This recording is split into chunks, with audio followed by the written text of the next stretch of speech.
தேனி மாவட்டம் வைகை அணையின் நீர்த்தேக்க கரைப்பகுதியில் மற்றொரு சிறுமியின் சடலமும் மீட்கப்பட்டுள்ள நிலையில் அவர்கள் யார் என்பது குறித்த விவரம் தெரிய வந்திருக்கிறது. மனைவியுடன் ஏற்பட்ட சண்டை காரணமாக இரு மகள்களோடு தந்தை வெளியே சென்ற நிலையில் அணையில் குதித்து தற்கொலை செய்து கொண்டனரா என்ற கோணத்தில் விசாரணையும் நடைபெற்று வருகிறது.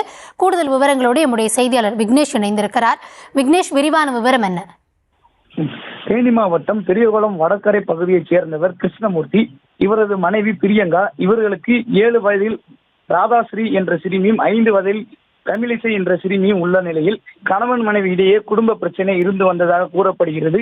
இந்த நிலையில் நேற்று தனது குழந்தைகளுக்கு மிட்டாய் வாங்கி தருவதாக தந்தை 2 பெண் குழந்தைகளையும் மனைவியிடமிருந்து அழைத்து வந்த நிலையில் 2 குழந்தைகளும் தற்போது பிணமாக வைகை அணை நீர்த்தேக்க பகுதியில் மீட்கப்பட்டுள்ளனர். அவர்களின் தந்தை மற்றும் மகள்களை காணவில்லை என பெரியகுளம் வடகரை காவல் நிலையத்தில் அவரது மனைவி பிரியங்கா புகார் அளித்திருந்த நிலையில் கிருஷ்ணமூர்த்தி அணை நீரில் குதித்து தற்கொலை செய்து கொண்டாரா என்ற கோணத்தில் நீர்த்தேக்க பகுதியில் அவர் உடல் தேடும் பணியில் தீயணைப்புத் துறையினர் ஈடுபட்டுள்ளனர்.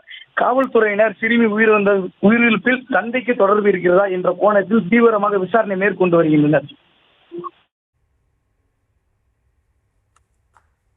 விவரங்களுக்கு நன்றி விக்னேஷ்.